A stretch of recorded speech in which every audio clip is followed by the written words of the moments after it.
All right, so we got UNC and NC State here. It looks like UNC's at NC State. Maybe, I'm not It's sure. it's pretty fitting for today's episode. Make sure this is working. Let's watch. Let's invite.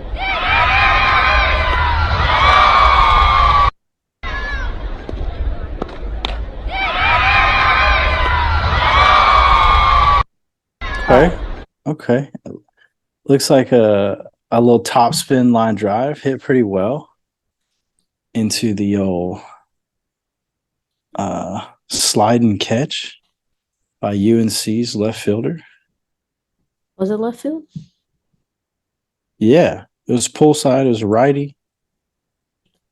Do you need to watch it again? Yeah, I'm going to watch it again.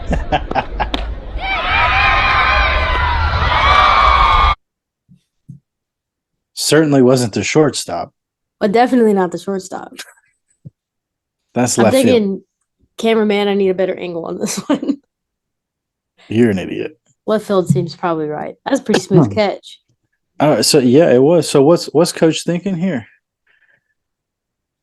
Coach is probably thinking, what's coach thinking?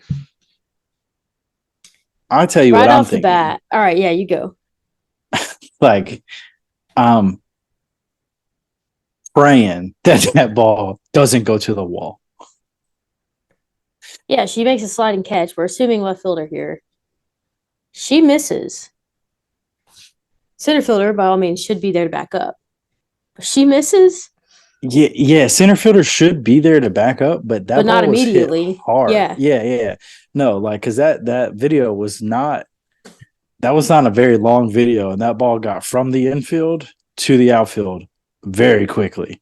So it was tattooed.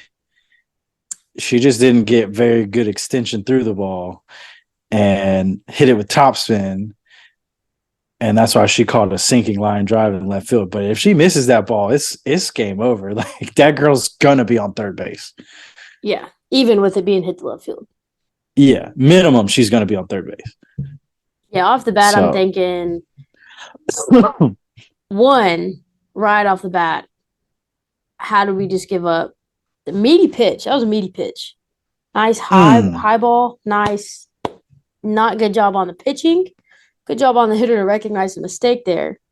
But right off the bat, my reaction, here you go. Here it is.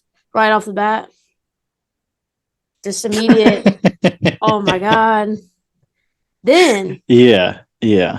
Center field catches it. I'm thinking my pitcher better turn around and thank her very quickly.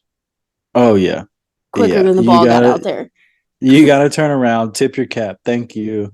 Because you just threw one right down Broadway and said, Here you go. See what you can do with it. Yeah, no, she throws that ball and I see that girl start swinging and I'm like, oh my goodness. And just as she easily could have been a bomb. Yeah, she tattoos it in left field and I'm like, please catch it, or please just keep it in front. At a minimum, just keep it in front. And then after I see like her catch it,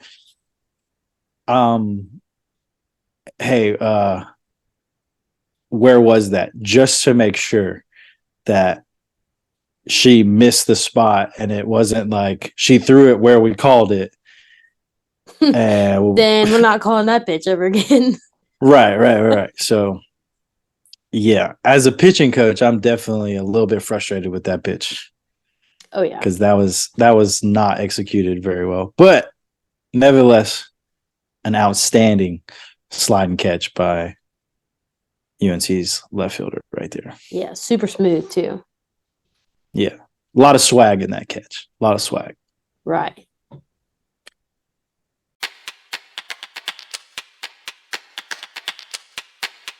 Hey, welcome back to Yellaball. I'm one of your hosts, Robbie. I'm the other host, Ashley. Ashley over there. Trying to hold down a burp, I guess. I don't know.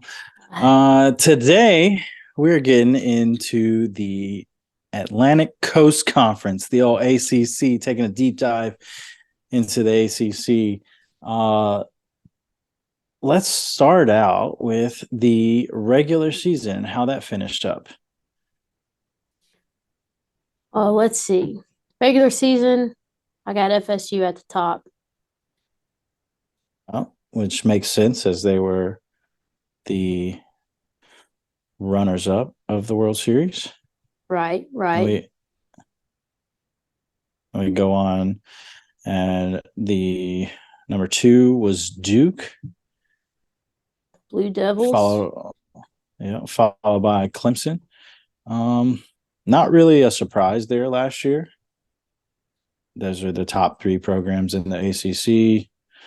You maybe a little bit of surprise to see Clemson in that 3 spot, but like for those 3 teams to be in the top 3, no surprise. As far as the tournament goes, last year's tournament, again, not super surprising. You end up with a Florida State Duke finals or championship, and Florida State squeezes one out on Duke to take the crown. So yeah, nothing super surprising there. Yeah, I'd say the most surprising part, and it's still, again, not surprising. At the beginning of the season, I'm putting Clemson before Duke, but could have gone either way. So, again, not super surprising. Yeah. So why don't we go ahead and touch on the top 3 ACC teams here. We'll start out with Florida State. So last year, they batted .301, which is that's pretty good for a team batting average, right? Like, I mean, there are other teams, Oklahoma, who hit a little bit higher than 300 as a team. But as a team to hit 300, that's solid. That's really good. You're having a good offensive year if you're hitting 300 as a team. Right. They put up 63 home runs, right? Those are pretty good power numbers, right? Scoring 409 times. That's a lot of runs. Not many teams go above that. Yeah, no, like 409 runs. Like that's you're scoring a bunch of runs just about every game. Yeah. Let's see, they played 60-something games. Yeah. Again, math doesn't work with my brain. Yeah, I mean, like an idiot, I didn't put their record on here. Yeah, they're scoring in our show notes. Well, they went 58-11 on the season. Okay. Yeah. So that's 69 games, averaging out. Let's see, I did 400. So 409 divided by 69 is 5.93 runs. So almost 6 runs a game. Yeah, that's really good. If you're a pitcher and your offense is scoring 6 runs a game, like you feel pretty confident that you can get the job done. Right. Come out with a win. They're getting on base almost 40% of the time, which is, again, that's really impressive. Them finishing second in the country, again, is no surprise given these stats. Like, they're just a really good ball club. They walked 249 times, which is one of the most, in doing research in this conference and other conferences, 249 walks as a team. Like that's one of the top number of walks that I've seen. I think I don't know. I know Oklahoma had more walks than that. Yeah, they did. But I don't know if there were many, if any other teams that had more than 249 walks as a team. And if we just kind of skip over the next stat there and we go to the strikeouts, they only struck out 237 times, which is still, that's a lot of strikeouts. given where the game is at, that kind of seems to be the trend where teams are more about swinging for the fences than they are about hitting for high averages. Even though there are still plenty of teams, plenty of girls who are hitting for high averages and putting up power numbers. But they have a decent strike to walkout ratio. They're walking more times than they're striking out, which is not the case for everybody else. Right. I know Oklahoma's is a higher walk to strikeout. But a lot of the teams that I looked at in doing all of our research, like a lot of teams are striking out way more times than they're walking. Way more. Which, I mean, Florida State putting up so many walks is a good contributor to their on-base percentage. Obviously. I mean, you can't just rely on just hitting. Right. Yeah, and their run scored. And you look at their stolen bases, right? As a team, they stole 134 bases. So when you're talking about a team that gets on base a lot, that hits for a high average, that puts up pretty decent power numbers, but isn't just like hitting home runs left and right like, say, Oklahoma is, they're putting themselves in position to score runs once they get on base by stealing bags. And you got to give a lot of credit to Devin Flaherty for that one. Yeah, swiped almost 30 bases. She swiped 31 bags. Oh, was it? Yeah, 31 bags last year. Yeah. Yeah. So we go on the other side of the ball. They put up a fielding percentage of 969 with 59 errors on the year. That's not like super impressive. But when you have a pitching staff that's as dominant as Florida State's, to say that you can be a little lax on the defensive side of the ball and making plays, but your defensive mistakes and your defensive blunders, they get made up for in the circle. Oh, absolutely. Florida State's pitching staff is top tier, and they finished with what, like a 1.65 ERA maybe? Yeah. As a whole staff, which is super impressive. Yeah. Because you got some girls that always have a high ERA because they get low innings, and they might have given up, some people end up with a 10 ERA. Then you got everybody else pulling it down. Yeah, yeah. But Florida State didn't have that. As a staff, to finish under a 2 is super impressive. They finished with a 1.65 ERA on the year. Now, when I was looking at runs, I thought it was more indicative of how the pitching and the defense work together to look at the total runs scored and not just the earned runs. So Florida State's defense and pitching combined only gave up 149 runs last year. And they're scoring 409. Yeah. They're outscoring their opponents by almost 300 runs. And that's why they finished where they finished. Right. Makes sense. And opponents' batting average was only 194. You imagine being anybody in the ACC, really, or just anybody that's about to play Florida State, and you're just like, well, we're not going to hit a lot this weekend, ladies. Just going into it, just know that we're shooting for 2 out of 10 times. Yeah, hopefully we can scrape a run or 2 across. It's got to be a little deflating. Yeah, it's got to be. But so their pitching staff is led by Catherine Sandercock, who was their ace last year. She went 28-4 with a 1.12 ERA through 193 innings. unfortunately, she's gone. Yeah, I think that's their obvious key loss on this one. Yeah, like you can't replace a Catherine Sandercock. Now they also lose Mac Leonard, who but was a two-way player. She pitched and she played a position. And she was fairly productive at the plate. Not their most productive hitter by any means. Not their workhorse in the circle either.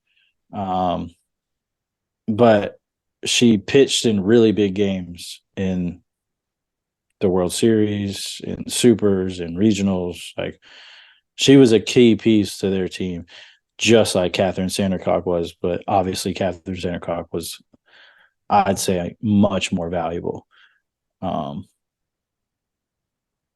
Yeah, they lost 3 pitchers. Yeah. Last year, but Catherine Sandercock being the main one.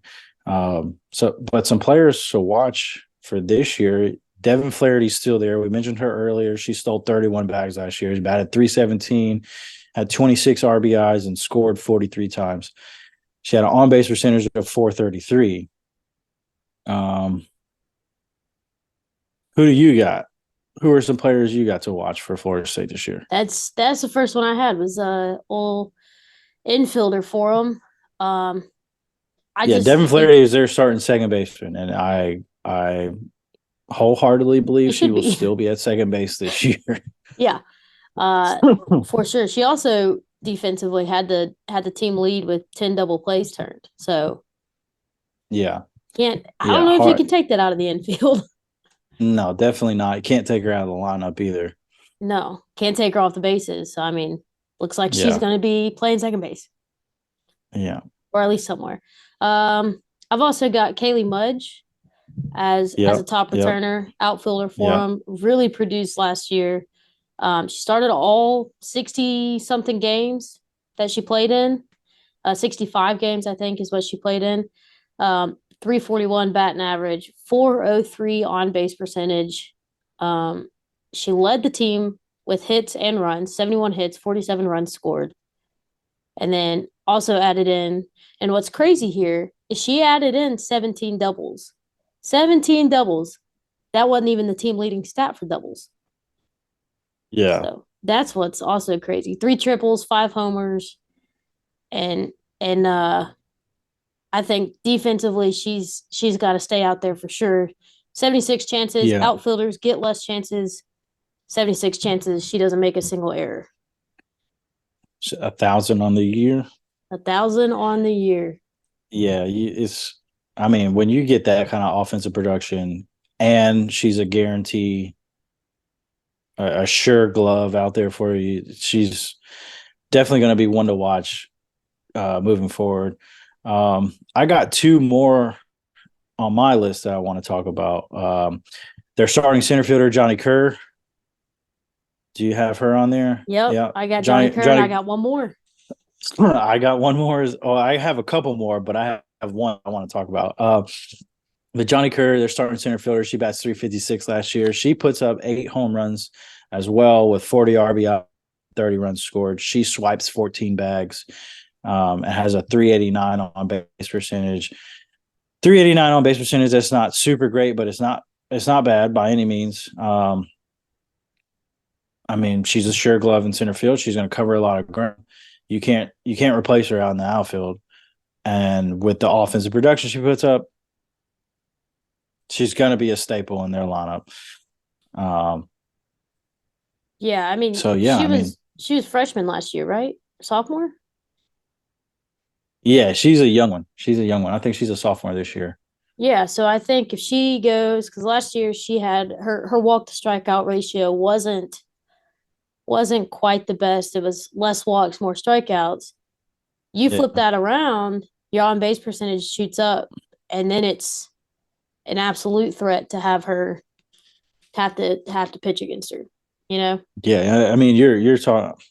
I mean, I'm hesitant to make the comparison, but if she grows like she does and she continues to trend upwards in her development and her ability, her pitch recognition, her hand-eye coordination, her strength, all that stuff. Like, I wouldn't be surprised to look up and see Johnny Kerr being compared to Kiki Malloy. Yeah. I wouldn't be Anyway, surprised. Could happen. who's next on your list?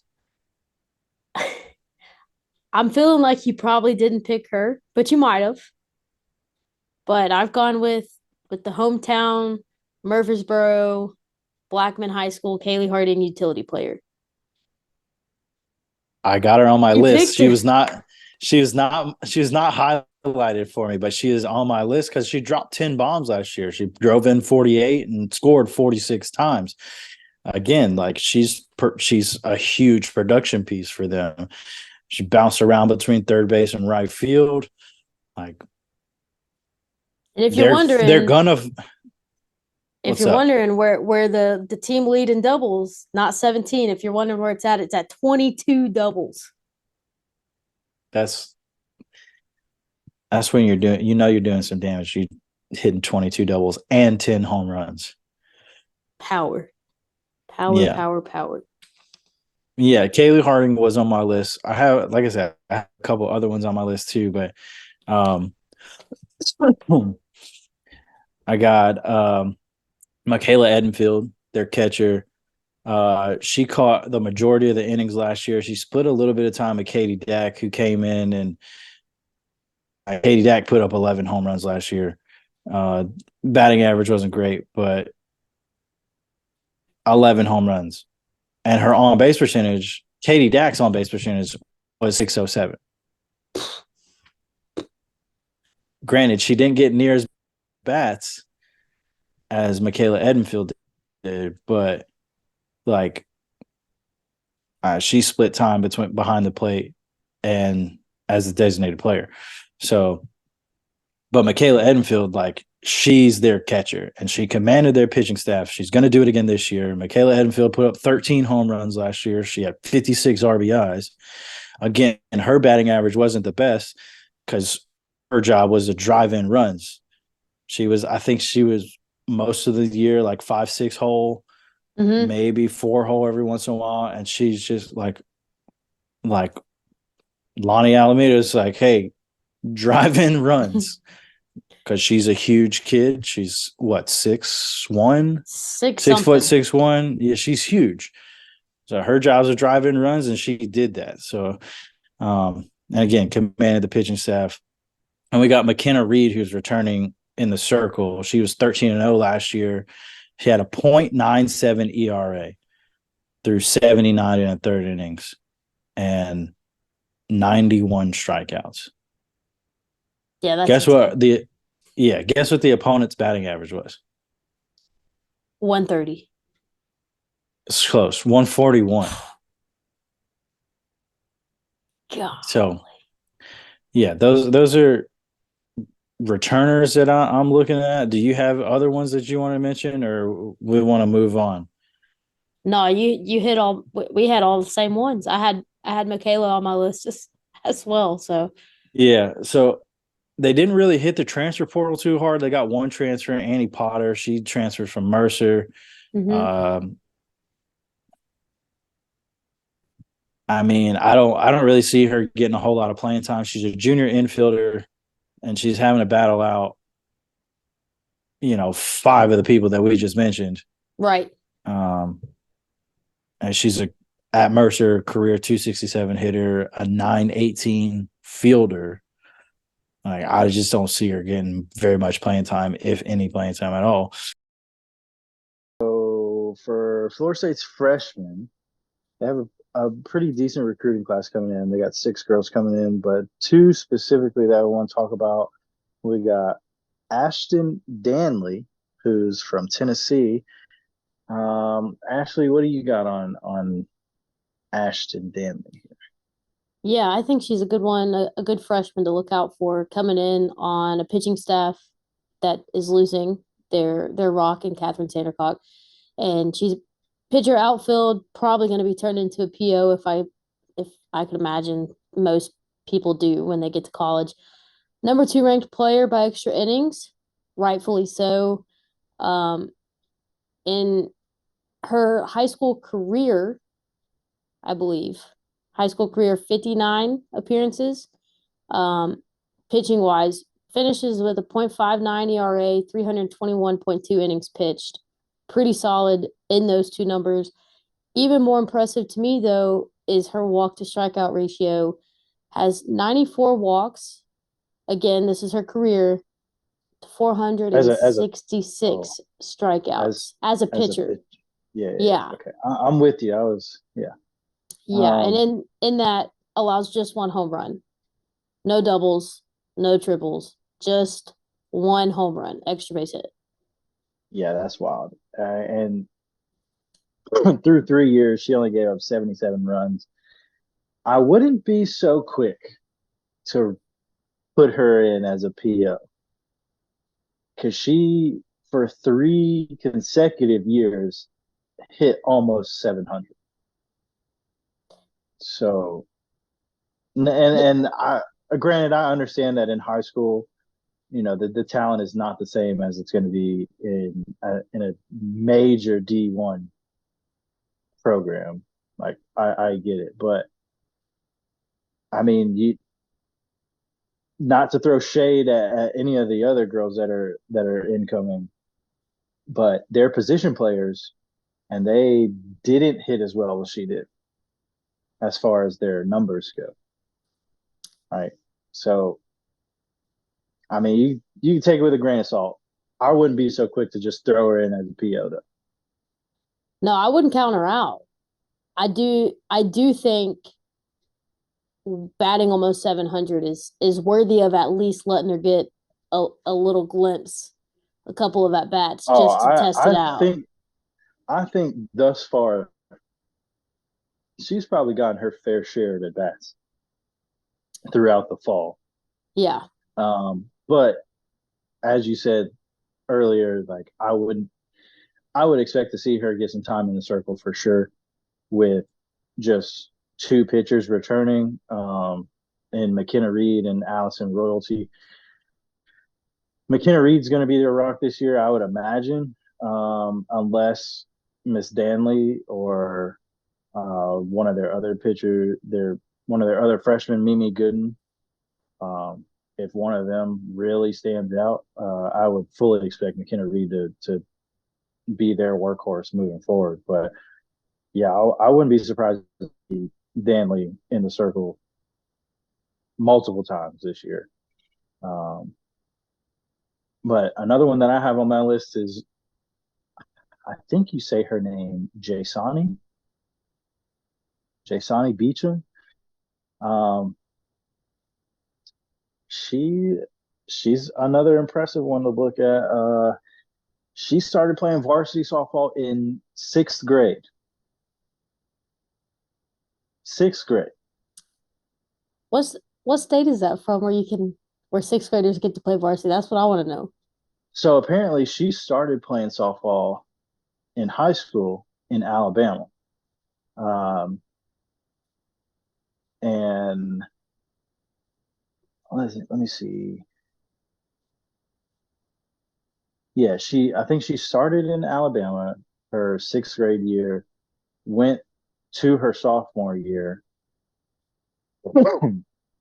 um, and she, let's see, in 2019, as an eighth grader, she was a USA All American. And then in 2020, I believe with one of her travel ball teams, she won, or she was named to the Junior Olympic Cup All Tournament team. And that was as a freshman. And then as a sophomore, still in Alabama, she hit 19 home runs, which was the third most in the state of Alabama. I mean, if you're hitting 10 home runs in high school in one season, like that's actually like pretty impressive. Not very many people do that. Right. But to hit almost 20, that's wild. That's a lot of home runs for a high school kid, especially as a sophomore. Um, and she was that same year she was named the 3A Alabama All-State Hitter of the Year. Then the next year, I I believe, is when she moved to Florida. Uh, but she batted 507, hit 12 bombs that year, and then in 2023, numbers dropped a little bit. She hit 394 with 9 home runs, but like this is a kid that has huge power potential. Like she's dropping almost 2 handfuls, if not more, home runs every single year that she's played varsity ball, which is that's insane. Um, so I wouldn't be surprised. They have her listed as just an infielder, and I looked up her stats. It seemed like she played predominantly like first, third. So I wouldn't be surprised to see her get some. I think predominantly third base, but I wouldn't be surprised to see her get some PT at third base. Maybe some DP at bats, some pinch hits. I wouldn't necessarily expect her to be in the starting lineup from day one, but I mean, with that kind of power potential, you get your little lefty slapper come up with bases loaded. Probably a good time to pinch hit, put Ms. Beecham in, see if you can drop a bomb, cash in all 4 runs there. Yeah, I wouldn't with 19 home runs in one season, high school wise, one season as a team is pretty decent accomplishment. One person, though, I mean that's pretty outstanding. So clearly she has the power to produce. So definitely with Yeah, a team that likes to put up a lot of runs, wouldn't necessarily be surprised if at some point she makes her way into the lineup come spring. yeah. Um, I mean, like a USA All American as an eighth grader for varsity softball. That's crazy. That's impressive. It is. It's just it's just another it's another level of talent. Like you have Division 1 softball players, and then you have the best Division 1 softball players, and I feel like she's probably going to fall into that category. Um, with those kind of power numbers, I mean, you're thinking like a Taryn Kern type Yeah, impact. Maybe not so much like starting as a freshman and being that big of an impact for a really really good Florida State team, but it wouldn't surprise me. definitely has the potential. All right, we're going to move on to Duke, our team that finished second in the ACC. They finished their season 48-12. Not too shabby. Team wise, team stat wise, still had a higher batting average than Florida State. Batted 318 on the year. Not bad at all for a team batting average. But if you compare pitching wise, again, Florida State had an ace in Catherine Sandercock, but they had a lower ERA. Duke put up a 2.11 ERA, 2.11. Holding Yeah, teams to that's 2 runs though is not horrible, but we need yeah. I less mean, than a two. that's how you win 48 games, right? Yeah, I mean, yeah, holding teams to 2 runs, yeah, you're going to win a lot of games. But when you're talking about being an upper echelon team and competing with those top tier teams, the Florida States, the Oklahoma States, the give me another one. I'm drawing a blank. Tennessee. Tennessee. There you go. Yeah, trying to hold them to 2 runs is that's probably not going to happen. Yeah, not an easy thing to do. Yeah, as a pitching staff, but you gotta have under a 2 to be to really be able to compete with those top tier teams. Yeah. Uh, And again, under two is ideal. Two ish isn't horrible. I mean, their offense was still producing for them. Put up 351 runs. Can't can't really complain there. That's not bad. And they got on base almost 40% of the time. So offense was out there doing a pretty decent job. Pitchers still kind of held it down, but again, gotta maintain, gotta give yourself a chance. And I think too, what could have been what could improve this year for Duke um, is their fielding. They only fielded at a 961. yeah, So that ain't gonna cut it especially behind a pitching staff that's not your top tier. I mean, it's 961 by comparison to Florida State at a 969.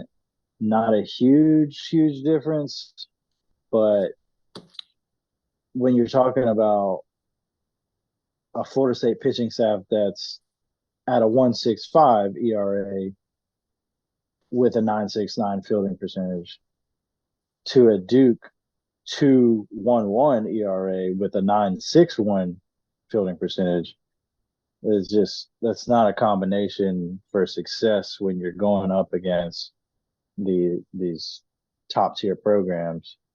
Um, but yeah, hopefully they can clean up that defense a little bit this year. Maybe get their pitching numbers down a little bit more. I mean, again, a 2.11 is not anything to be upset about. That's a really good pitching staff. Um, but when you're going up against the Florida State and Oklahoma, like it's not that you can't compete because you can, but you're gonna have to play. You're gonna have to play your A++ game. every time you play them. Yeah, if you're gonna be in the ball game. But what about key losses? Who you have for key losses for Duke? I have Deja Davis. Same player that I have. You just have Deja Davis? You have more than Deja Davis? No, I tried to just stick to just one key loss. Yeah. So, yeah, I rolled with not Deja Davis, infielder for him. I mean, she was Really pretty big solid for producer him for all them. around. Yeah. Yeah, really big producer for them last year. 372, 6 home runs, 31 RBIs, 44 runs scored, a 456 on base percentage, a little bit of a base threat or a base stealing threat at 8 stolen bases. Nothing too serious there, but I mean, she was a really solid producer for them. So they're definitely gonna miss her in the lineup this year. With I think she have the highest batting average on the team last year. She did not. She was second, it looks like. Okay, Yeah, behind who? she was I'm not 100% sure how to say it. I think it's Donna. I don't know. Donna. Not 100% sure. Jennings is the last name. Yeah, Deanna Jennings. Deanna Yeah. Jennings. That's right. That's right. Yeah. Yeah, she really held it down for him. Yeah. Luckily for the Duke Blue Devils, Deanna Jennings is coming back. She'll be starting center field for them again this year after having an incredible year. I don't know why I forgot this, but she finished the year batting 462, scored 48 times, had 21 stolen bases, and almost got on base 50% of the time. Oh, and by the way, she was an NFCA Freshman of the Year finalist. So Love to see that she's returning for the Blue Devils. yeah, that's going to be really good for them. Super exciting player to watch. Keep an eye on. I'd imagine she's going to put up similar numbers again this year. So definitely keep an eye out for Deanna Jennings. Who else you got? Key returners. Let's see. Key returner, I got Amina Vega. You got Amina Vega Okay. on your list? I do have her on my list. Dropping a couple yak balls last year, a couple bombskis. Yeah. Couple. 13? I wish that was the case for a lot of people. Yeah, I dropped a couple this year. Don't worry about it. Only 17 bombs, but just a couple. Light work. Yeah. Yeah. 50 RBIs. That's impressive. Yeah. And 40 runs scored. So I mean, just between those two numbers, she's responsible for 100, almost 190 of the Duke Blue Devils runs. Which is almost I don't know what, a third, close to, maybe a Yeah, little less than a third. yeah, it's close to a third of their total runs scored, which I mean, that's production if I've That ever seen it. that it Um, is. I got I have some other players on my list too, but I really want to hit on Anna Gold, their starting third baseman from last year, or Anna? Anna Gold. I think we heard that in the interview. They called her Anna. Um, yeah, she batted 313 last year, put up 19 jacks. Just a 19. couple. Yeah. You want to talk about? So we were talking about Jasani Beach and Lat earlier, Mm-hmm. and how she put up 19 jacks in a high school season. This is 19 jacks in Division One softball in one of the toughest conferences in the nation. Granted, I'm sure some of these came during out of conference games, but they're not playing scrubs out of conference. No, Like, they're still racking in some tough competition. yeah, but I mean, even if they are playing mediocre Division One teams, they're still Division One ball players, not okay high school ball players. Right. So yeah, 19 bombs by Anna Gold, 56 RBIs and 53 runs scored. So there's That's a our other hundred. third. Yeah, yeah, 109 runs that Anna Gold is responsible for. She'll be coming back and starting third base for them, I'm sure. Uh, you got one more? I don't think I put another person on here. No, you're crazy. Cassidy Kerr, their starting pitcher, returns. Mm. She was 18-3 with a 1.65 ERA and 159 strikeouts through 127 and third innings. Opponents only batting 146. Yeah, got to be glad she's coming back for sure. Yeah, if you're a hitter stepping into the box against Cassidy Kerr, you basically have no shot. Now, where they struggle, this is where Duke's team, their pitching staff ERA suffers, is in the rest of the pitching staff behind Cassidy Curd. Once you get past Cassidy Curd, it drops off it's a I don't want to say it's a huge drop off, but it's a fairly steep drop. You go to their number 2, Jada Wright, she's got a 2.5, and then Claire Davidson had a 3.6. So that's where you get that huge that not huge, but that difference in ERA between Florida State and Duke that really put Florida State over the top.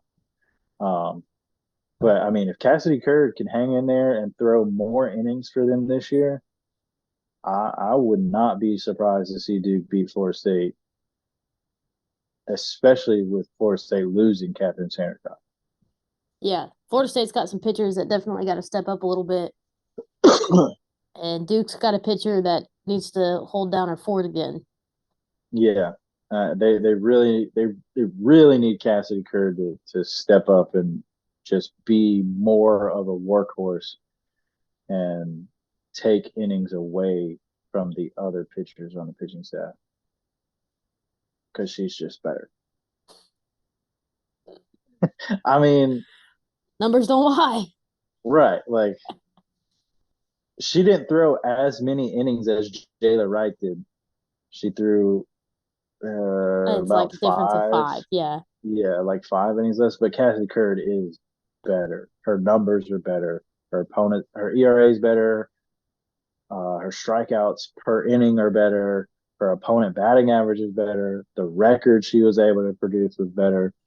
So, I mean, if I'm the Duke coaching staff, I'm looking at these numbers and I'm saying, okay, we gotta give Cassidy more innings. We gotta take innings away from Jayla Wright. We gotta give more innings to Cassidy. Cassidy's got to be our workhorse this year.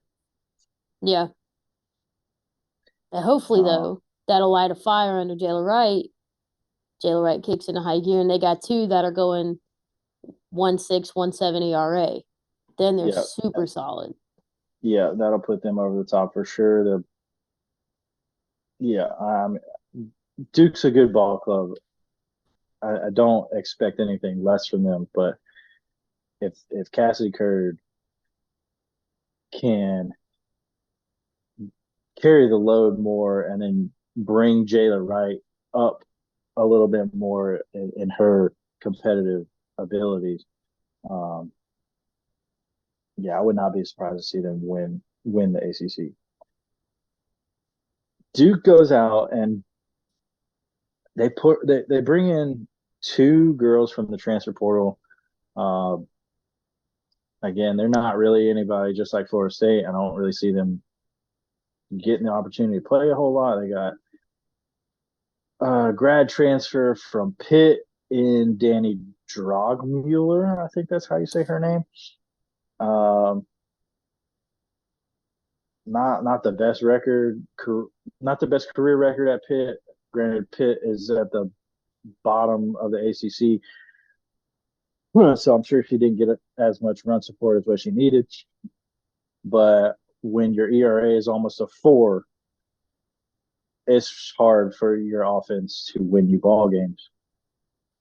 Right. You can't give up 4 runs a game and expect your offense to score 4 runs every single game. And then they brought in another outfielder from Boston College, and Aaliyah Terrell. Again, didn't put up great numbers as a freshman. I don't I I don't necessarily see her getting a whole lot of playing time, but I don't know. We'll see how that goes. I mean, Deja Davis losing Deja Davis was obviously a huge hit for them, but I don't know that these transfers are gonna, or specifically Aaliyah Terrell, I don't know that she's going to be the answer for that. They only bring in 2 freshmen. Yeah, it's kind of shocking to me. Not sure. Yeah. And they bring in 1 outfield, 1 infield. Yeah, they only brought in 2 freshmen and two transfers. I don't I just I don't know. I don't know what to make of this with especially with the freshmen not being like they're not top tier freshmen. Obviously, I'm sure that they're great ball players. They're going to a Division I school. They have to be talented enough to play on that big of a stage. But I mean, I could see both of them getting PT because their Duke's outfield depth is not it's not super deep, and neither is their infield depth. But I don't know. You got Amaya Burgess, who's the outfielder, and Lynn Lee, who's their freshman infielder. Um, I mean, it seems like they're both solid. But Yeah, I think between the 2 of them, I think Amaya, is that what we decided? Amaya Burgess? Amaya Burgess, yeah. I think if I'm the coaching staff, And I don't see these two play obviously, but if I'm the coaching staff, off the bat, I'm putting outfielder above the infielder because because in the box wise, she can do it all. Hit, slap, bunt. She's got speed, which I mean, that's not to Yeah, I say mean, that she's gonna really produce in the yeah, ACC, but yeah, but I'm with you because I mean, speed equals pressure, pressure equals errors. yeah, even put her Like in as a pinch runner. Like right. Yeah, if you have speed, you put pressure on the defense. Anytime you put the ball in play or anytime you're on the bases as like a pinch runner, like you said, and you just force the defense to work faster and become uncomfortable, and that's when errors happen. And if when errors happen, you run the bases for days and you score a lot. So yeah, I agree. I would see. I, I don't expect these freshmen to get a lot of playing time just because I don't know a lot about them. However, I'm with you in that Amaya Burgess. If I'm the coach, I would look to have Amaya Burgess ready to go at all times because she's fast. yeah, So that about wraps up Duke. Honestly, not a whole lot to talk about. I mean, they got plenty of girls returning. They lose one key bat, but they should they should be fine moving into the year. They're just going to have to get their pitching staff to come along and really hold it down. We'll move into Clemson. What do you got for their team stats for Clemson? let's see. Team stats. I've got strong season, obviously 49-12 record, strong season. 313 batting average, pretty solid. More impressive is on base percentage at 409. That's Yeah, that's pretty good. 980 fielding percentage, which is higher than Duke, higher than Florida State, and a 1.59 ERA. So the lowest of the three that we've talked about, Clemson, Duke, and Florida State, as a team ERA, 1.59. which Uh, is this is surprising to me because Clemson finished third. yeah, Like as we talked about before, or as I mentioned before earlier, um, like Clemson finishing. I said that these three schools finishing in the top three in the conference was not surprising to me. I think I may have cut myself off. I don't remember, but Clemson finishing third is surprising to me. I definitely expected them to finish in the top two, and I thought for sure that they had a great opportunity to beat Florida State. definitely. I think I'm with you in that Clemson should have finished second to me. I'm not necessarily surprised that they got third. A little bit, I guess, but I I just think mean, they're a better team than Duke. Like Duke I is think they're a really better good. team Don't than get Florida State at some time, at some point. yeah, I do Sometimes, too. And again, Duke is a really good team. I don't want to take any credit away from them. They're really good. I just think Clemson is just better. yeah, Clemson's And super solid, and I not to mention I that I mean, their numbers are all better than not all. I guess their batting average is lower than Duke's, but other than that, their four key stats as a team are better than the first and second finishers in the conference. yeah, but where I would give Florida State the edge is Florida State's strikeout to walk ratio is better.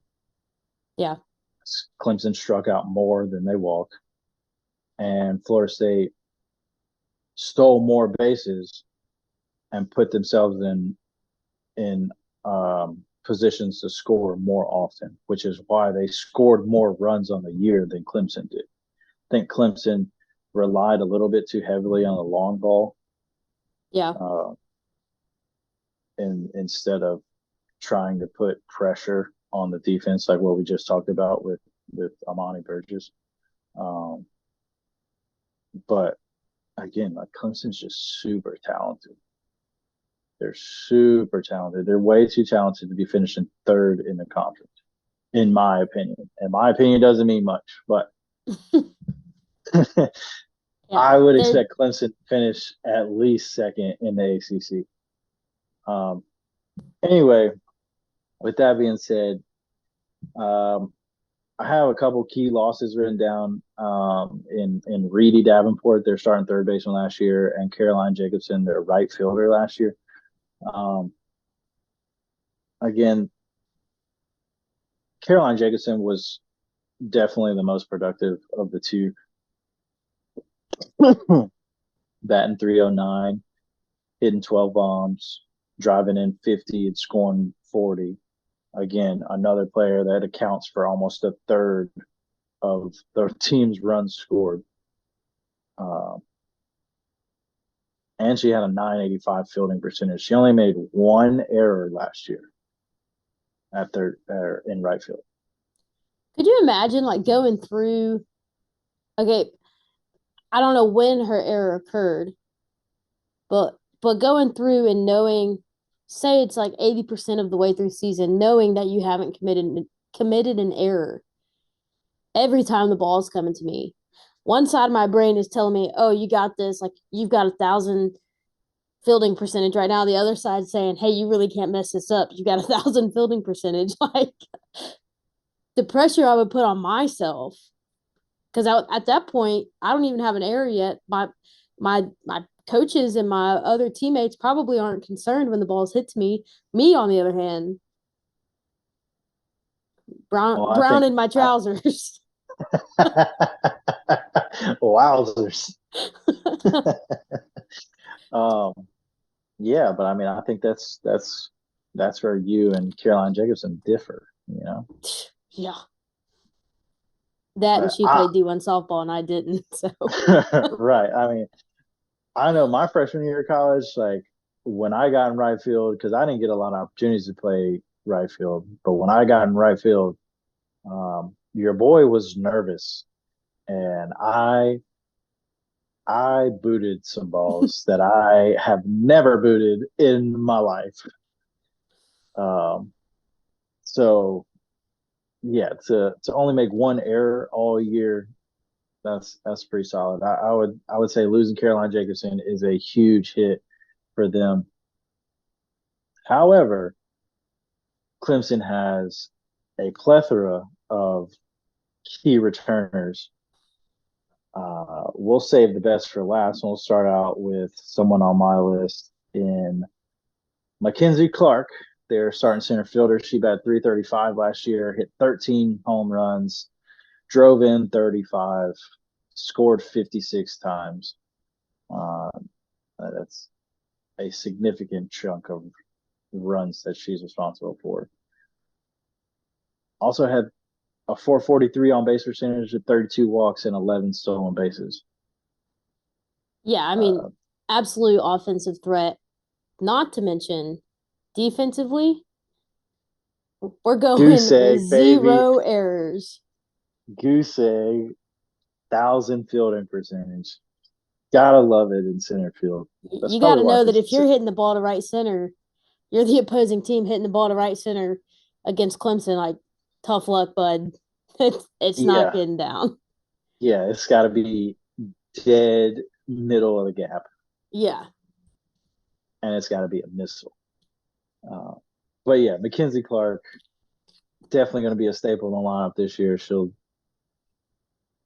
just a huge producer for them. I would expect to see her continue to produce for them at the plate and just lock down center field. No fly zone out there. Yeah, no fly zone. Who you got next? I got a tough last name here. Aaliyah Logaleo. I have no idea how to say that last name. Lagaleo. I'm not sure. Aaliyah, if you hear this and we've jacked your name up, let us know because we'd love to get you on here and correct it. Yeah. I've got starting shortstop last year. Yeah. Solid infielder for them. Started all of their games. Offensively, could have done a little bit better with the bat. Only batted .296, but again, almost 300. Not terrible. 381 on base percentage. Still dropped 10 bombs. Yeah, I was about to say she still had 8 doubles and 10 home runs. Yeah. Knocked in 51 RBI. So yeah. Still producing, which is why that batting average isn't necessarily the worst thing in the world. Right. Then she turns around, swipes 11 stolen bases out of 11 tries. So you can't really be too upset. Yeah, I mean, she's cashing in runs when she needs to cash in run. Right. She did. You got another one? Yeah, of course. It's Clemson. Come on, dog. I also have another one. But I was just going to say, defensively, I would like to point out she did make it onto SportsCenter's top 10 with a pretty sick diving catch. Catches a ball going backwards, like on the downslope of the ball, just snags a sucker midair. Pretty cool little catch. So I just want to give credit to SportsCenter there. It's a place you love to see. To SportsCenter to her Aaliyah? For getting on to SportsCenter. So yeah, come on now. And to SportsCenter for showing it. Let's direct credit where it's due. That goes to Aaliyah. You're right. Yeah. All right. Who's your other one? Who's your? I bet we could say it on 3. You got one more? I have one before that one. Oh, okay, I don't have one. You go first.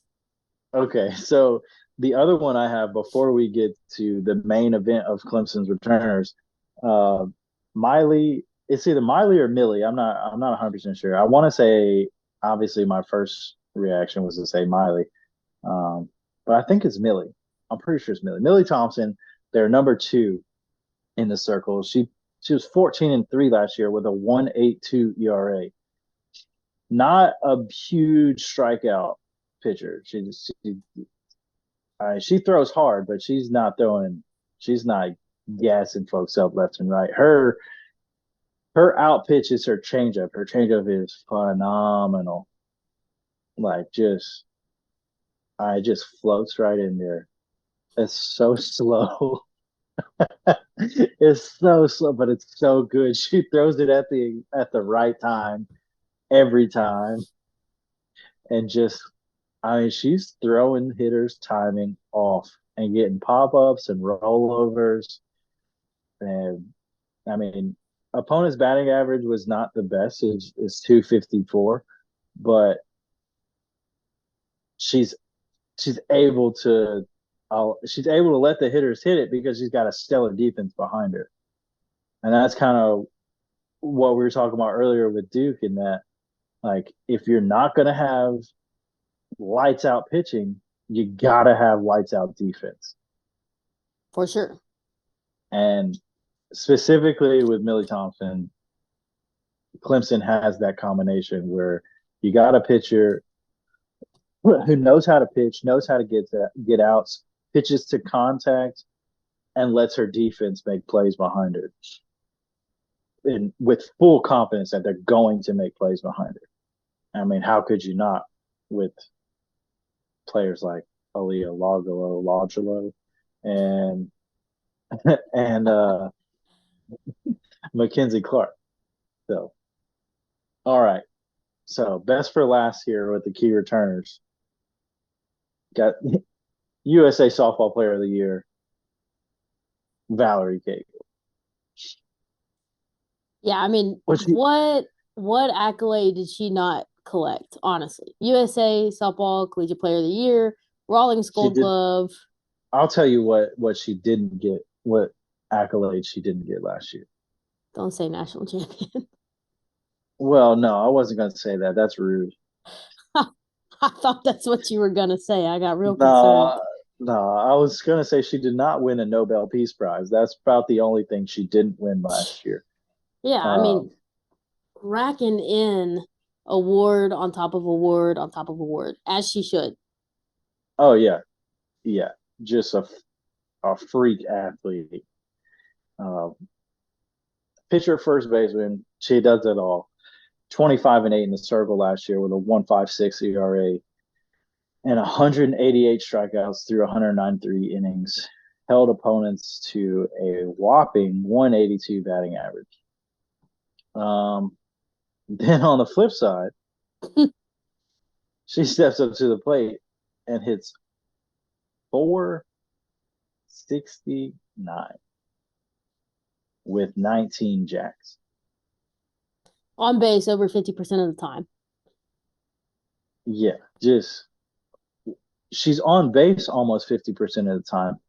And or no, she's on base over 50% of the time, right? That's what you said. Yeah, yeah. And she's getting a hit almost 50% of the time. It's just numbers that like you look at and you're like, oh, this is a video game. This Yeah, video game character. this is a cheat code. This is a cheat code. And Valerie Kegel's a video game player. She's not real. It was AI. She was made up. Every game that she played in last year was fake. And these stats and accolades went to a robot. But no, in all seriousness, like Valerie Kegel's, she's the real deal. Us old heads would call her the truth. You no? Again, repeat yourself. You said us old heads. So old you. Heads. Okay. Okay. All right. Yeah. Valerie Kegel's the truth. I don't know what else you want from me. She's the truth. She's the real deal. Numbers that just you look at them and they just blow your mind. It's ridiculous. Yeah, it's insane. As much as I would like to just continue to talk about Valerie Kegel and we could sit here and find all kinds of highlights on her, we need to move on because Clemson hit up the transfer portal. They bring in two players, two pretty solid players actually. Mm-hmm. They bring in Alex Brown, who's a utility player from North Carolina. So they're conference player stealers, and I don't blame them because Clemson's here to win. So they bring in Alex Brown. She's a junior from UNC. Started shortstop for the Tar Heels. On Clemson's website, on their roster, she's listed as a utility player. But I imagine she's going to give Lagaleo a run for her money at shortstop because she was a pretty solid fielder for the Tar Heels. Not great, not the best, but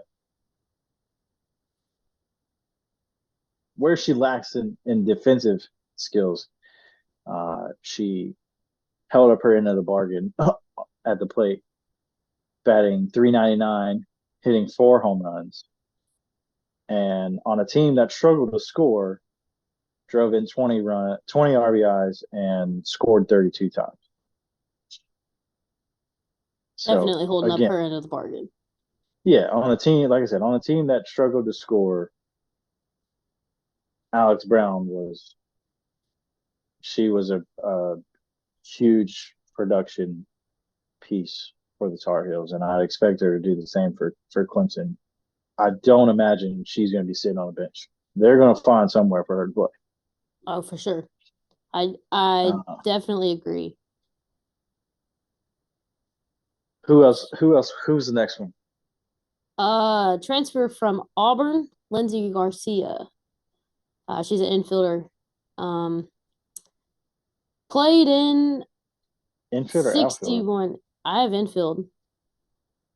You have outfield? outfield? I have infield. I have both. I have her listed as both, and I know last year for Auburn she got a good chunk of change of playing time in left field. I was about to say, I know she played left in Auburn. Yeah. Maybe did Clemson have her listed as? I don't know. I don't know why I have infield written down. I have her listed as both. I have her. She was on the roster listed as infield outfield. Oh, I just forgot the other But half. possibly, or maybe I just threw outfield on there because I knew she played outfield at Auburn. Nonetheless, I don't know. Yeah, either way. I mean, she still, played for Auburn, put up a 280 batting average, 10 home runs, 9 doubles, 361 on base percentage. Not the strongest, also in a very difficult conference.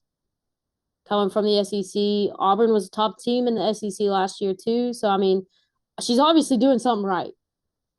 Yeah. So, drove in 43, scored 30 runs.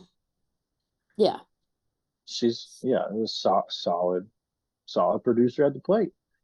And not that Clemson was severely lacking in the production, in the offensive production, but I mean, when you got somebody who's looking to come your way, who's a pretty decent producer, you got to take them. In this day and age with the transfer portal, you got to take them. And Lindsey Garcia she's gonna be that for the Clemson Tigers, from one Tiger to another. She's, yeah, she's gonna produce for Clemson. I don't know what playing time looks like for her, but I mean they just lost one really good outfielder. I wouldn't be surprised if she finds some time out there.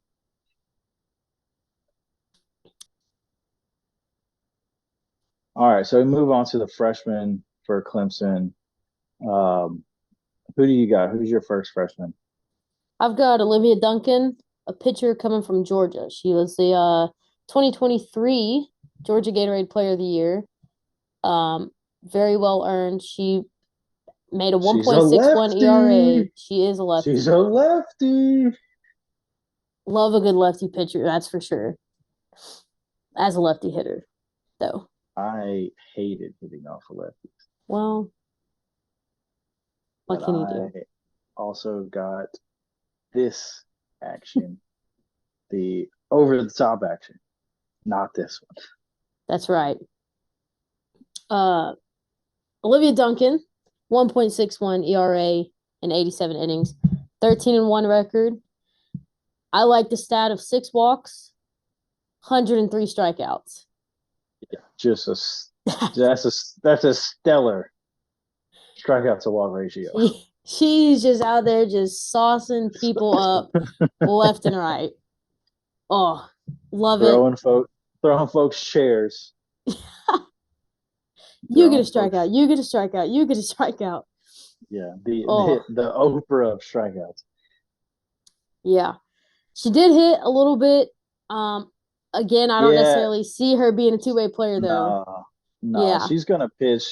Her offensive production stats are nowhere near the same as some of the freshmen that we talked about earlier. Yeah, she's gonna be in the circle. I don't necessarily think that she's going to get a lot of time in the circle because they have Valerie Cagle and Millie Thompson returning. But she's definitely going to be a good addition. I would expect to see her get some bullpen innings, some midweek games. Definitely get a year to develop too. Yeah, just to get that experience and be able to really help the Tigers out long term. I got one more, Julia Noller. She's listed as an infielder pitcher coming from Florida. She won the 2021 Florida Gatorade Player of the Year. Has a career batting average of 605 with, guess how many home runs? Career, high school career. Guess how many home runs? Is it in the 20s? Just guess, bro. Throw a number out there. 22. 33. Oh, okay. 33 dingers throughout her high school career.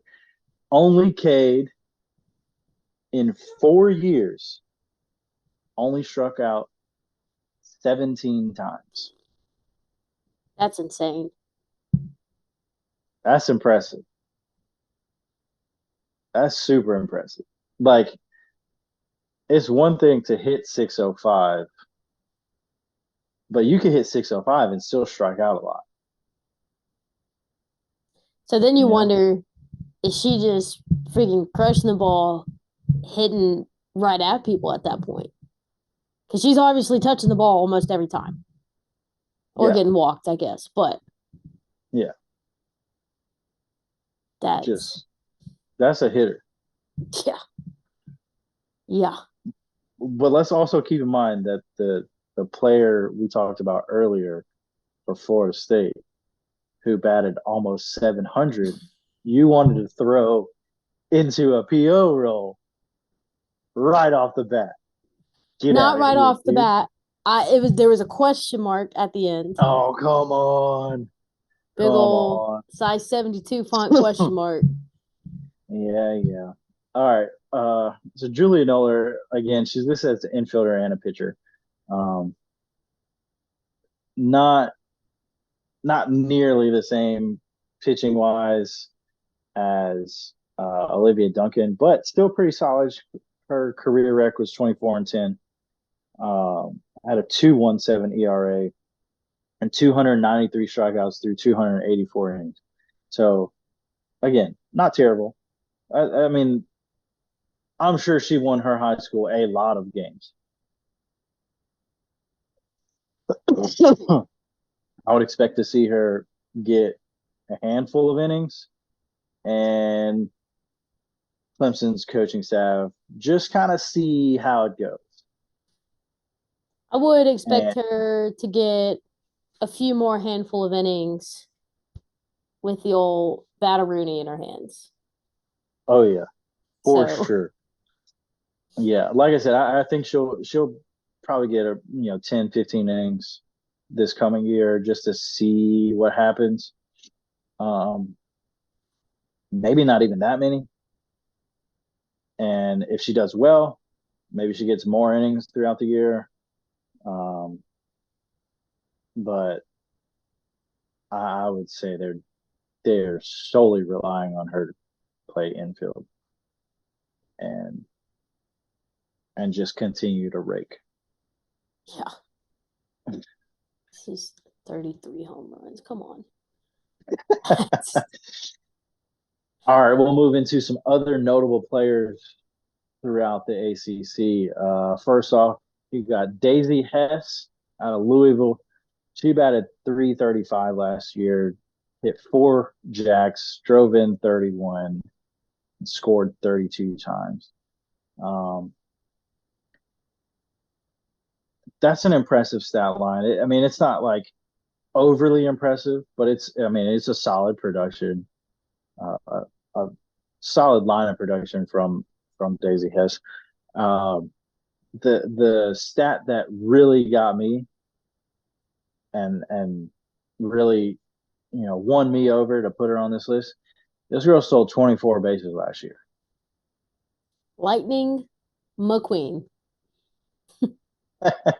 Yeah, Ciao. she led Louisville's team last year with 24 stolen bases. Also had 29 walks and a 442 on base percentage. So I'd imagine that she's going to continue to just put pressure on defenses and make them mess up. Really wish Louisville's a good team. I really wish Daisy Hess was on another team. But nevertheless, Daisy Hess, look out for her to do some great things this year. Her teammate Bailey Richardson just transferred from Georgia State. She batted 314 last year with the most RBIs on her team at 33. Georgia State struggled to score, which probably a good reason as to why Bailey Richardson transferred, because Georgia State only scored 183 runs last year. So like I said, That's probably a good reason. That's probably a reason why Bailey Richardson looked to transfer at the end of the year. She's looking to win. I would imagine that she's going to get a decent amount of playing time and try to push the Cardinals over the top to be at the upper echelon of the ACC. Got Abby Settlemeyer from UNC. She batted 351 last year with 9 home runs, 35 RBIs, 25 runs scored. She had a 420 on base percentage, 18 walks, and 10 stolen bases. I can't remember what position Abby Settlemeyer played. Nevertheless, while Ashley looks that up, look for Abby Settlemeyer to lead the Tar Heels. Oh my goodness, my mic. While he fixes his little technical difficulty, it looks like Abby Settlemeyer played shortstop for the Tar Heels last year. Shortstop was where she was at. Yeah, that's what I thought. Yeah. You can hear me, right? Yeah. All right, just making sure. Yeah, so look for Abby Settlemeyer to lead that offense coming this year. Got a Cavalier on the list and Eden Bigham. Eden Bigham was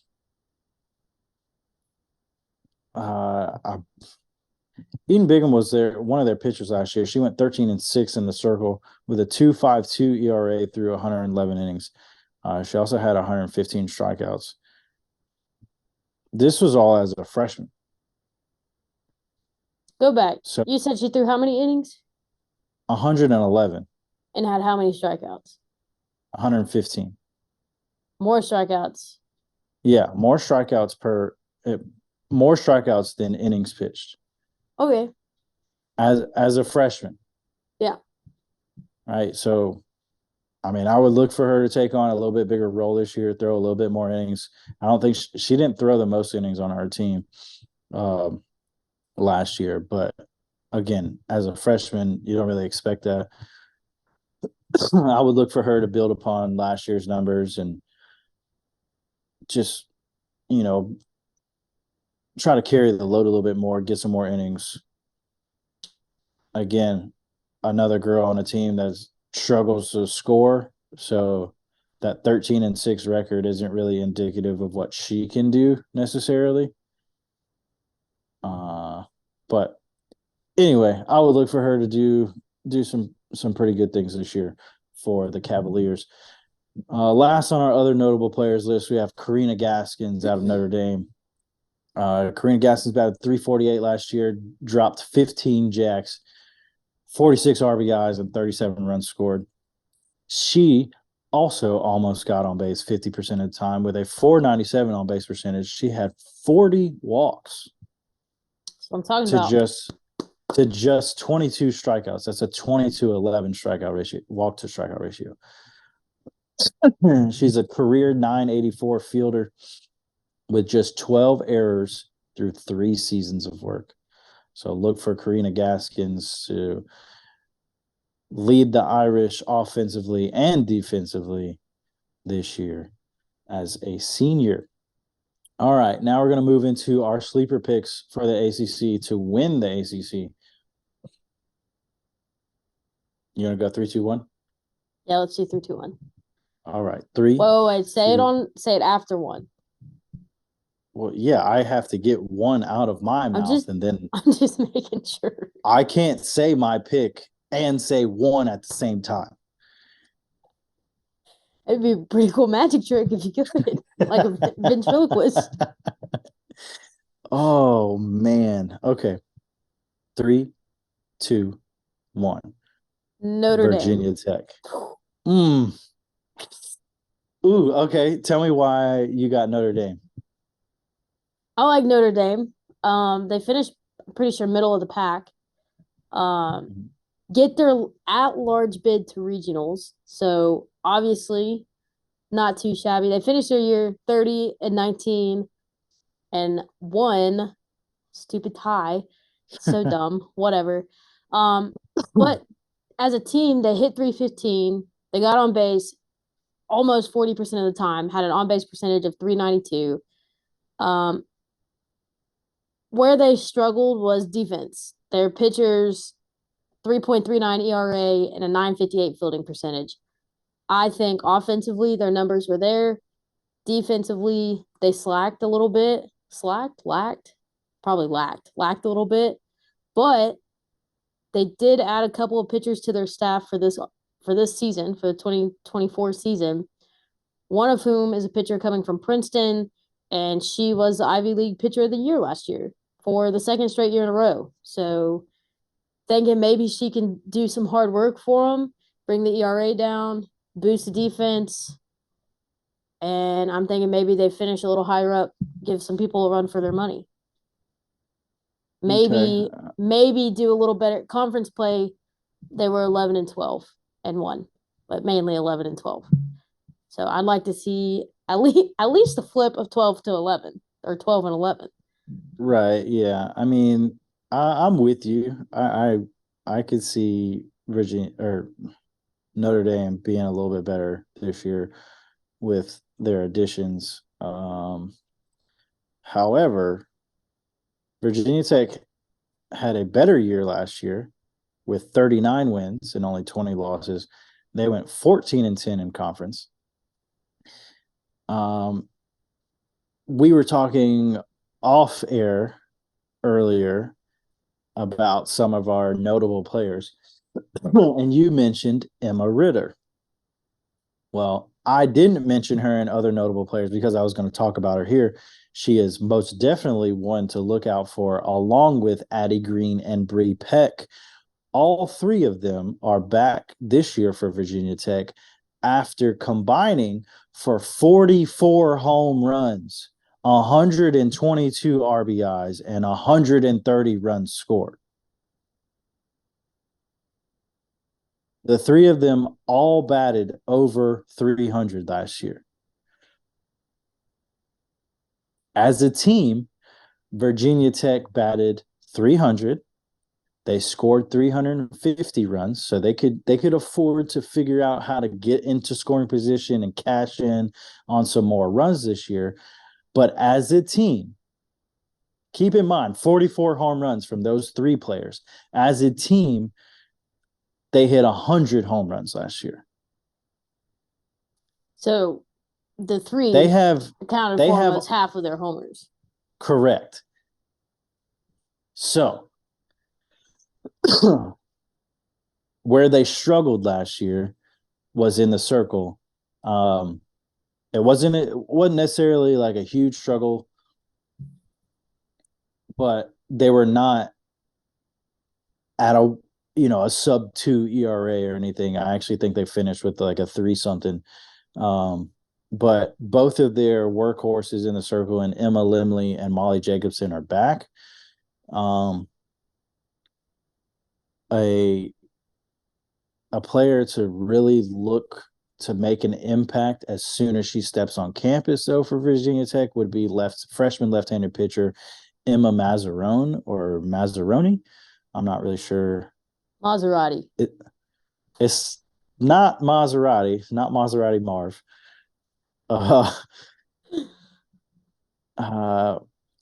But I would look for her to make an impact in the circle after finishing her senior year with a .89 ERA and 280 strikeouts. I like Virginia Tech. Most of their offensive production is back. They upset some people in the ACC tournament last year. I think that if a team is getting, I wouldn't necessarily say Virginia Tech is getting slept on after having that type of offensive year. But I definitely don't think that anybody's expecting them to win the ACC, even though they probably should. They could, for sure. Like you're dropping 100 home runs as a team, and you have 50% of those home runs coming back. Now, I just want to state 44 home runs from 3 players for Virginia Tech, one of which was mentioned, which was in my notes for other notable players. I do want to point out I had one there for you. But 44 home runs nonetheless from 3 players. Notre Dame had 57 as a team. You got to wonder if Notre Dame finds a way to turn up their offense to almost catch up to the power of the others. That's why you pick the sleeper. You got to watch them just come out and just I think they could catch up to like a Duke from a power standpoint. I think maybe they could catch up to Florida State from a power standpoint. They ain't catching up to Tech, baby. They not catching the Hokies. Ain't happening, Captain. That's why I choose the Hokies as my sleeper. Unfortunately for the Hokies and for Notre Dame, I think we can both agree that we think the ACC is going to turn out a little bit differently than either one of our sleepers winning. Who do you got for your ACC winner? I got back-to-back, maybe back-to-back. Oh, no. I'm going Florida State. Oh, no, I don't like it. I'm going Florida State. I'm going Clemson on this one. You lose Catherine Sandercock, and McKenna Reed is really good, and I think she's going to have a fantastic year. I don't think she's going to put up the same numbers that she put up last year because she didn't throw near as many innings as Catherine Sandercock did. I think having to bear that workload, we're going to see a little bit different McKenna Reed. Going to be a change of pace for her, for sure. Yeah, I think Valerie Cagle and Millie Thompson, that combination, and then you add in Olivia Duncan, who's probably going to get some innings. I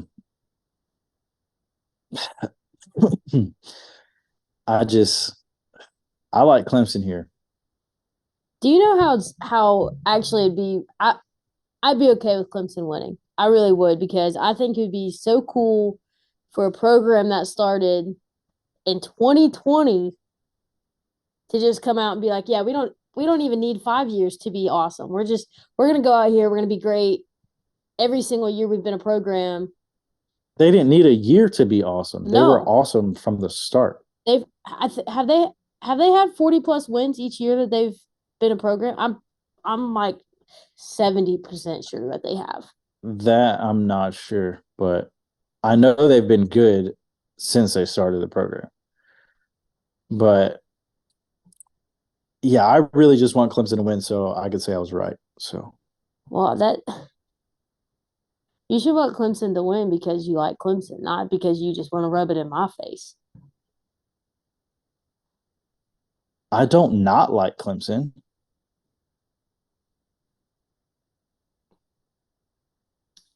I'm waiting on a but. Was there a but in that statement? No. Okay, I like Clemson. I went and looked. Good. I went and looked to check my memory here. The first year they were a program, which was 2019 and 2020, they only played like 20-something games. They were 19-8 overall or something like that.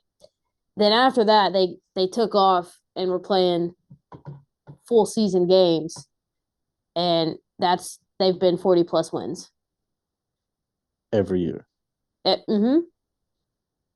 Yeah, I mean, surely have. Clemson to win it all, baby. That'd be pretty sick. Not necessarily the World Series. I don't know about that one, but the ACC. Clemson to win part of it all. Yeah. Clemson to win a little bit. A wee bit. Yeah. Yeah, no, I like Clemson to win the ACC. You like Florida State to win the ACC. Again, I think that's boring. That's a stupid pick. It's not a stupid pick. It's a pretty smart pick, but it's a smart pick, but it's stupid because I picked it. That's what you were going for, right? No. It's stupid because it's boring. Nobody wants this. I don't want to watch Florida State win again, just like I don't want to watch Oklahoma win again. Well, I don't have to watch Florida State win all of it. I don't have to watch Florida State win a national championship. I don't have to watch them win the ACC championship. I'm just saying there's a good chance that they're putting themselves right back in the ACC championship game. There's a good chance they're going to dogfight it with whoever their opponent. Okay. Clemson. Whatever.